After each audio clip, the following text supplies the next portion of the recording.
type of bronchial asthma. So definition, bronchial asthma is defined as a syndrome characterized by airflow obstruction that varies markedly both spontaneously and with treatment. Etiology of bronchial asthma and risk factors. Uh, uh, the risk factors or etiology can be grouped as endogenous and exogenous factors. The endogenous factors are like genetic predisposition, atopic asthma, airway hyperresponsiveness, gender, ethnicity, obesity, or early childhood viral infection are endogenous factors for the development of asthma. Triggers for asthma are allergens, upper respiratory tract viral infections, exercise-induced asthma, cold air, and chemicals. Environmental factors, indoor allergens, outdoor allergens, occupational sensitizers, passive smoking. Respiratory infections are environmental factors that are involved in the development of asthma. There are some pharmacological agents or drugs that exacerbate the pre-existing asthma. The first or most commonly drugs incriminated for the development or exacerbation of bronchial asthmas are beta blockers, beta adrenergic blockers like propranolol, metoprolol, atenolol are incriminated in the developments or exacerbations of bronchial asthma through the increased chronologic bronchoconstrictions. All beta blockers, whether they are selective or non-selective or topical routes, should be avoided in patients with bronchial asthma. The other drugs with unproven effect on the development of asthma, but that are theoretically detrimental are angiotensin converting enzyme inhibitors like enalapril. However, they really worse in asthma, and the characteristic cough because of the breakdown of inhibition of breakdown of kinins with depositions of bradykinin is no more frequent in asthmatics than in non-asthmatics. So, one of the side effects of angiotensin converting enzyme inhibitor is cough, which is related with the effect of these drugs on the inhibition of breakdown of kinins with the accumulation of bradykinin, which will cause cough, right? So the cough that's produced in patients with asthma is not different from the cough that is produced in non-asthmatic patients. So we can say that, we can generalize that the angiotensin converting enzyme inhibitors are no more incriminated for the exacerbations of bronchial asthma. Other drugs, aspirin, may work in asthma in some patients. There is what we call triad of asthma, which includes aspirin hypersensitivity, nasal polyps, and the developments of asthma. We call it with Sigma triads.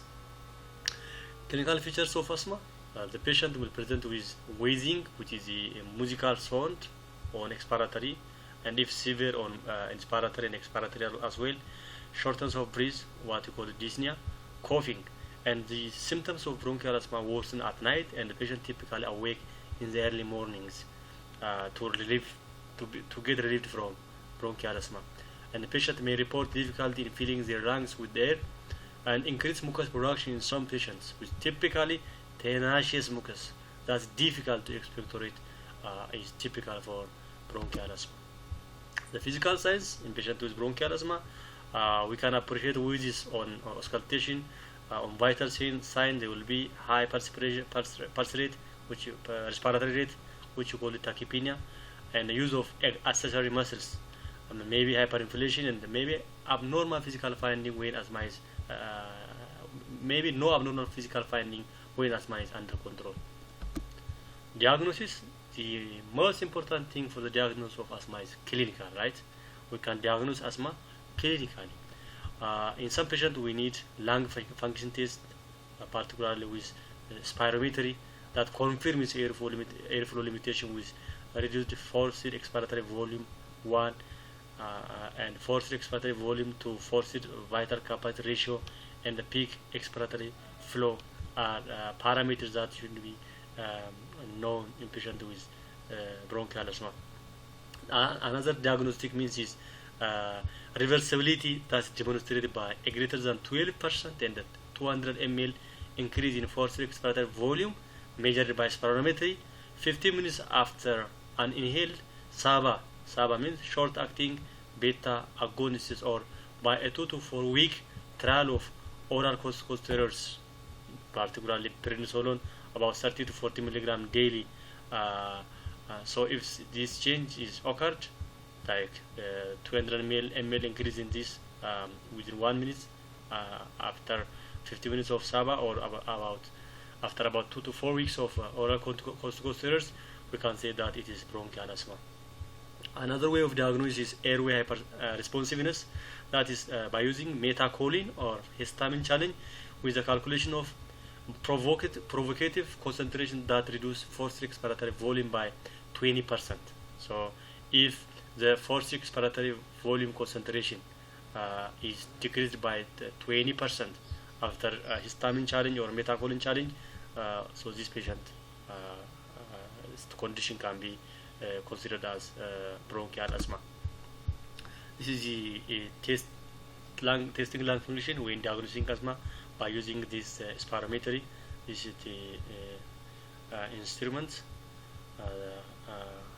for the diagnosis of bronchial asthma. Do we need hematologic test? Maybe total serum immunoglobulin E will be raised in patient with bronchial asthma.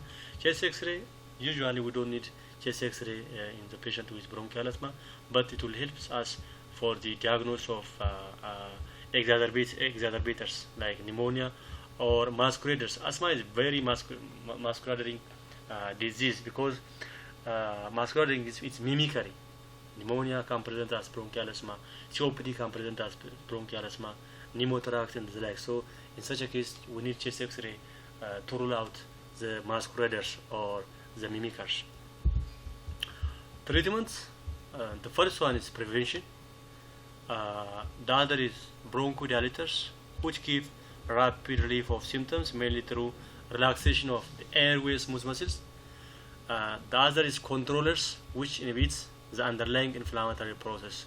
So we will see the commonly used bronchodilators and the controllers. We have aim of asthma therapy. What is our aim? The first one is minimal or ideally no chronic symptoms, including nighttime or nocturnal, minimal or infrequent exacerbations of bronchial asthma, no emergency visits because of asthma related things, minimal or ideally no use of a required beta-2 agonist, no limitation on activities including exercise, peak expiratory flow circadian variation less than 20%, and near or normal peak expiratory volume, minimal or no adverse effect from medicine. So if possible, these are our goals or our aims. But could it be possible to have all these aims by managing asthma? It depends on the severity of asthma and other conditions. So 3 classes of drugs grouped as under bronchodilators are beta adrenergic agonists. We have two forms of beta adrenergic agonists, short acting, what you call SABA, like albuterol or salbutamol and terbutaline, and long acting beta agonists, what you call them LABA. Typical example for LABA is salmeterol and formoterol. Anticholinergics like ipratropium bromide and the theophylline and its salts equivalent called aminophylline are grouped under bronchodilators. These drugs are used in acute episodes. Generally, these short-acting beta agonists are the most commonly effective bronchodilators. This is the preparation inhaler. You as a pharmacist should know how to use this inhalation, because for most of the patients, just simply telling them 2 to 3 puffs through nasal or through nose is not suffice. You need to show them how to use the inhaler, because one of the problems in asthma management is the improper usage of this inhaler. That can be corrected by proper advice by the pharmacist.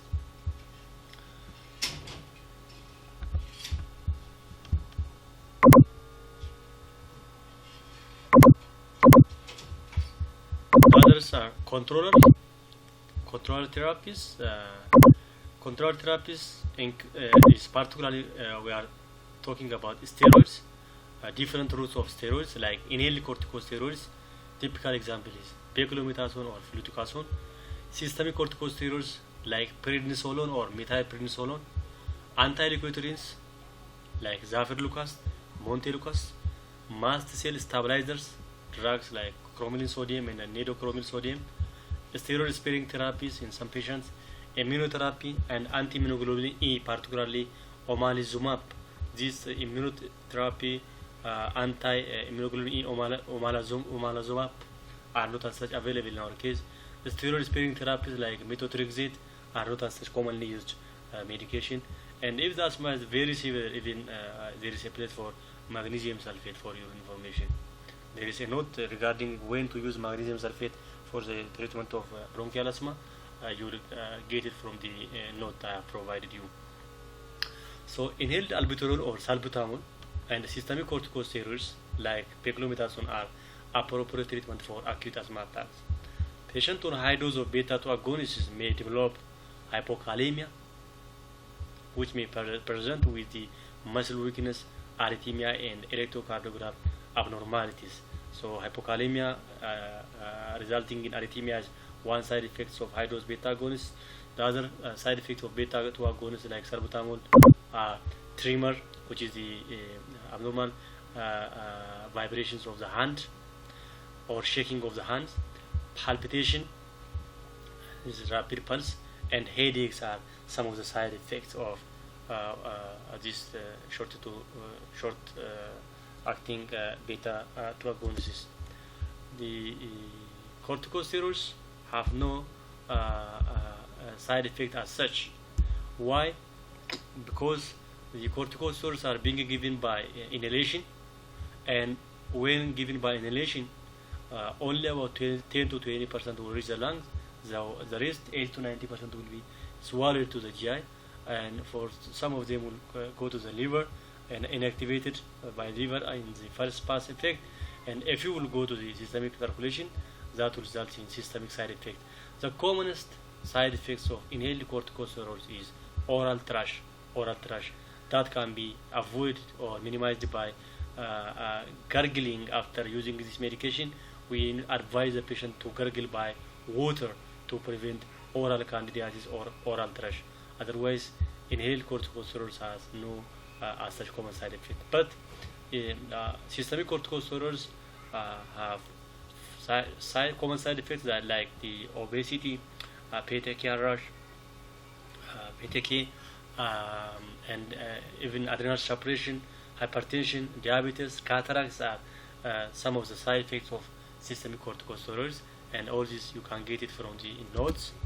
Theophylline toxicity can manifest as either the CNS excitatory or stimulating effect like headache, insomnia or absence of sleep, seizures, and GI disturbance like nausea and vomiting, and cardiac toxicity like arrhythmia.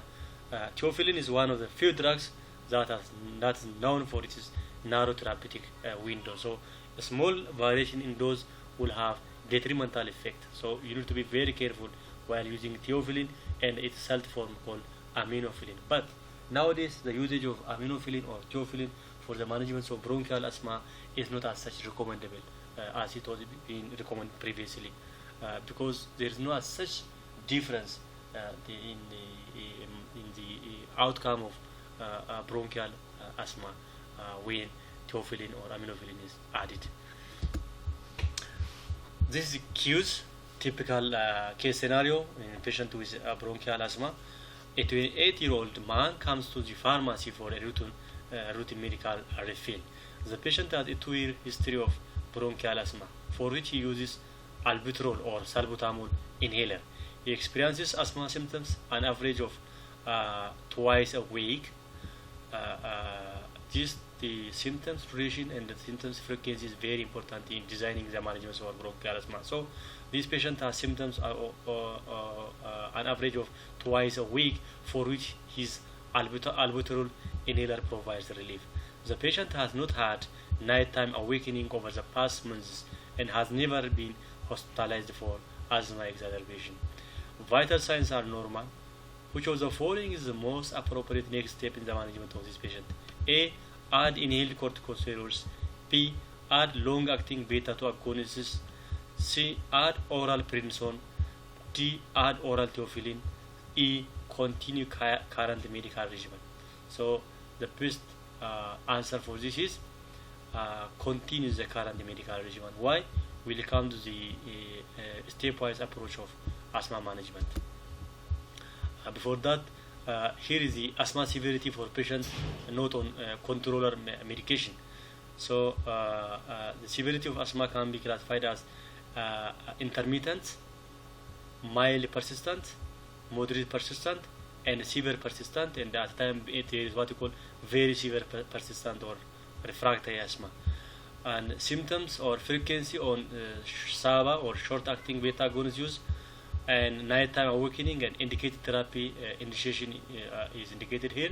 So for intermittent asthma, we say intermittent asthma when the frequency of symptom is less than or equal to 2 days per week, and nighttime awakening is less than or equal to 2 times per month.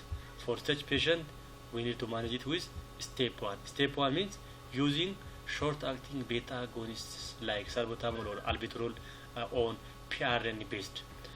Mild persistent is when the symptoms frequency is greater than 2 days per week but not daily, and nighttime awakening of 3 to 4 times per month. In such a case, there is what you call step 2 therapy initiation. Step 2 means adding inhaled corticosteroids on top of short-acting beta agonists. Moderate persistent is when the symptoms frequency is daily, right? There is no a single day that the patient is out of asthma symptoms. So if the symptom is on daily basis and nighttime awakening is greater than 1 time per week, but not nightly, this is step 3, where we need to add long-acting beta agonists like formoterol and salmeterol with steroids.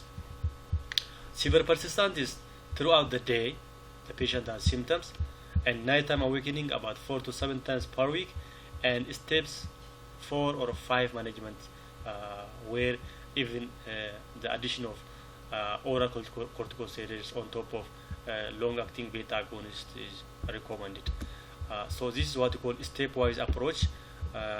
This is the intermittent asthma with step 1. That means intermittent asthma. We need to manage it with step 1. That step 1 means only using short-acting beta agonist on PRN based or as needed. Step 2 for mild persistent.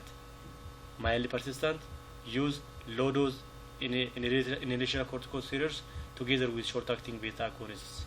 Step 2 is using low dose inhalational corticosteroids with long-acting beta agonist or medium dose inhaled corticosteroids.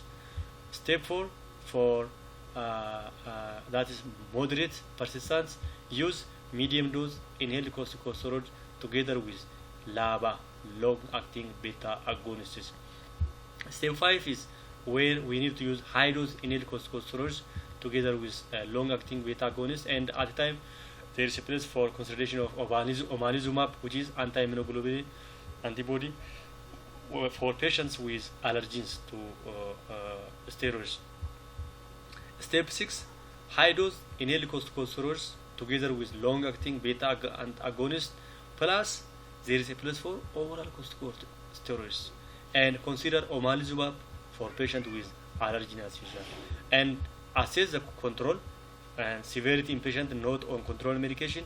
So there is a place for both step up or step down.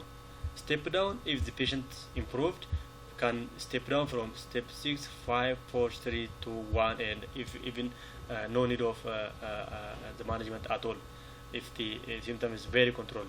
Step up is going up or tapering the drugs from step 1, 2, 3, 4, 5, 6 upward, right? So both directions possible. Here is a summary for mild intermittent, use short-acting beta agonists as required for symptom relief. For mild persistence, use low-dose inhaled corticosteroids like beclomethasone, and for moderate persistent, you need to use low-dose inhaled corticosteroids together with LABA. LABA means long-acting beta agonists like salmeterol and formoterol. And step 4 is for severe persistent, where there is a need for high-dose inhaled corticosteroids on top of long-acting beta agonist. For all, there is a place for short-acting beta-2 agonists as required for symptom relief. These short-acting beta-2 agonists can be used for all steps. And the step 5 is where what we call it very severe persistent asthma. The difference here is even we can add oral corticosteroids like steroids for the management of bronchial asthma.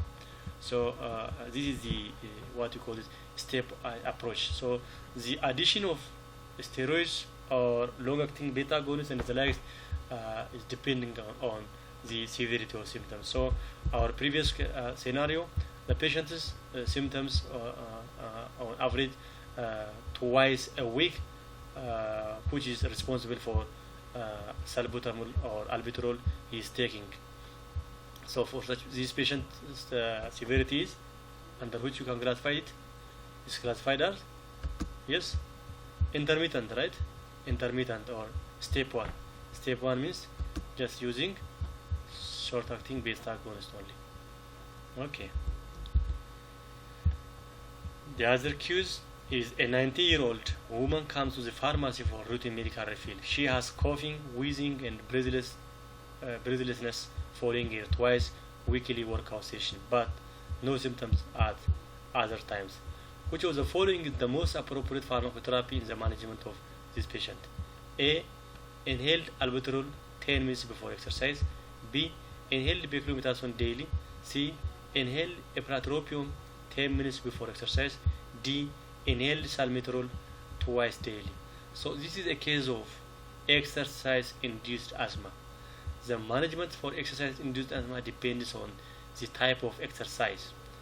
If the exercise is like 2 times per week or 3 times per week, the best management is using inhaled albuterol or salbutamol 10 minutes before exercise.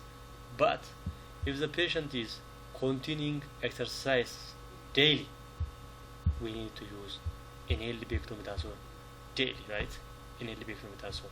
So the answer here is A, because the patient needs the exercise only twice in a week.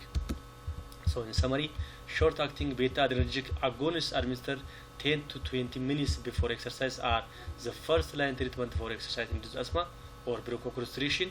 If required only a few times a week, like less than daily, not daily, less than daily required, use short-acting beta-adrenergic agonists or SABA. Inhaled corticosteroids or anti-leukotriene agents can be used in patients who exercise daily.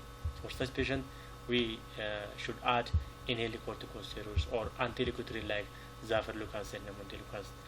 So this is all about the brief summary or brief discussions of bronchial asthma. There is a note in this slide regarding the management of bronchial asthma. I hope you will go through the PowerPoint, and if you have any questions, suggestions or comments, especially the stepwise approach of management of bronchial asthma, when to add steroids, when to add the inhalational steroid, when to add oral corticosteroids, when to substitute short-acting beta agonists with long-acting beta agonists, their side effect profiles and the likes. If you have any questions regarding this, you are very welcome. Please contact me through the Telegram or email, and we can communicate through that. Thank you for your attention. Have a nice time. Stay safe, and thank you for your